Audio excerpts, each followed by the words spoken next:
Christmas is in exactly 2 weeks, and would you look at that, it is still snowing out. How lovely. After taking that video, I realized that it may or may not have actually been snowing. Hey guys, it's Diana. Welcome back to my channel. Happy 11th day of Vlogmas. I'm blind. Also, I only got 2 hours of sleep last night. Woohoo! See these bags under my eyes? It's real fun. Also, I probably have hat hair because it has been snowing all morning and I needed a hat. Anyway, so, yesterday's video, if you haven't seen it, is a thing where I read off this list of 20 gifts for blind people, which is absolutely ridiculous if you think about it, because, like, half the stuff on that list is not relevant, nor, like, things that blind people actually want. So I thought that I would take this opportunity to talk about what I think are actually good gifts for blind people. I did kind of supplement in my own things yesterday while I was reading that article. However, I thought that I would do an entire video based off of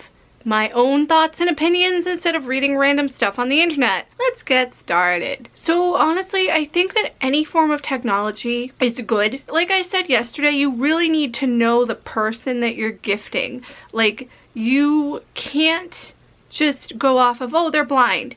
Maybe get them a Braille labeler. Like I said yesterday in the video, not all blind people read Braille.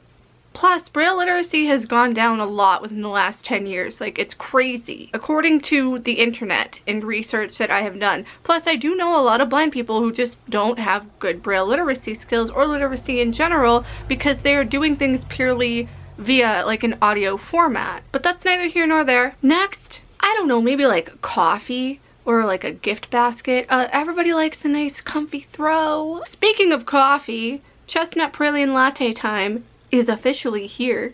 It has been here for quite a while. However, I needed one this morning.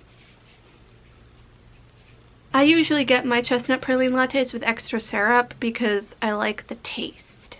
I am definitely a flavored coffee person. So, any form of technology, even a gift card, heck, like an Apple Watch. I know that those are expensive, but you can get an older model for a lot cheaper, and they're fully accessible right out of the box. You can use voiceover with these things. Like, dang, I don't have voiceover enabled on mine, but it is a thing. Actually, let me do that right now. I spent like 5 minutes looking for my phone and even pinged it from my watch, and it was right next to me the entire time. Okay. So, how you're going to want to turn on voiceover with your Apple Watch, you go to your Apple Watch app, which I have up here on my phone. You scroll down until you get to accessibility. I know I have a software update for my watch. I'm going to do that tonight as it's charging. And then you turn on voiceover. And maybe it will work. Okay, my watch is really slow because I have a second generation Apple Watch, which they don't even make anymore. So, oh, I thought it was going to make a sound when I did my wrist raise. Huh, weird. Okay.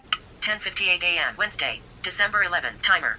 3 minutes, 62%. So that's 62%, that's my phone battery. Basically, you get the point. You can use voiceover to do things on your watch, like texts and phone and literally anything. Same thing that you do with your phone, you can do on the watch. I'm going to turn it off because that's annoying. No, it's probably going to take a while for it to, oh, okay, it's off. Okay, Apple Watch. Even a gift card to an Apple store or a gift card for Amazon so they can buy whatever the heck they want. Literally any piece of technology, like whether it's an Apple Watch or like an external battery for your phone or an external hard drive. Everybody likes external hard drives to plug into your computer. Like, I know people who have multiples of them because they have so much music or whatever it is on their computer, they need to offload it onto an external.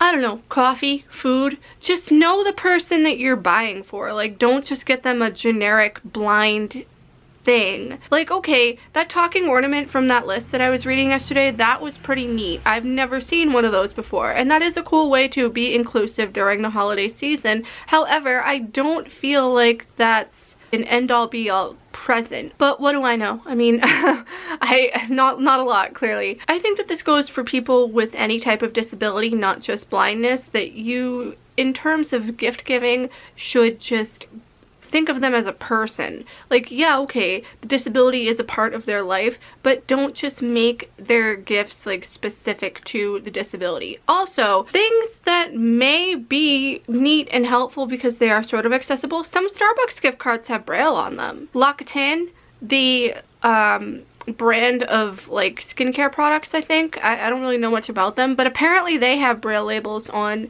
some of their bottles. I don't shop their products, but this is a thing that I've heard from the internet, so maybe it's true. I would honestly just go with whatever your gut feeling is. Don't get them like a Braille labeler or something ridiculously overpriced and expensive, especially if they might not even use it. Just like get anything that you would get your sighted friend, bearing in mind that this person that you're getting the gift for may not be able to see. And again, like I said, if you want to get them a book, get an audiobook or get them credits for Audible. I know tons of people who love listening to audiobooks and they're not even blind. So like that's accessible to anybody. I don't know, this just turned into a rant, but I guess what I wanted to say is that try to keep an open mind when gifting things to people with disabilities. Don't just like find a very niche thing. I mean, yeah, some things may be very well appreciated, and some of the things on that list that I read yesterday were good. Mainly I feel like for people who are older or who may have just lost their vision, but they're not like a necessity for people who are blind. Before I forget, today's tea in the advent calendar is caramel shortbread. I haven't made a cup of it yet because I'm still working on this, but it is really good. It was a new tea last year and I really like it. It's like an herbal tea, and honestly, like there's no caramel in it. I think there's just like fruit and things like to make it taste like caramel, but it's pretty good. It has like a nice, almost savory flavor, but very sweet. I'm a big fan, and I don't think it's that caffeinated either. Anyway, I hope you liked this video. I'll be back tomorrow with another one. After I edit and upload this, I'm gonna take a nap. Bye!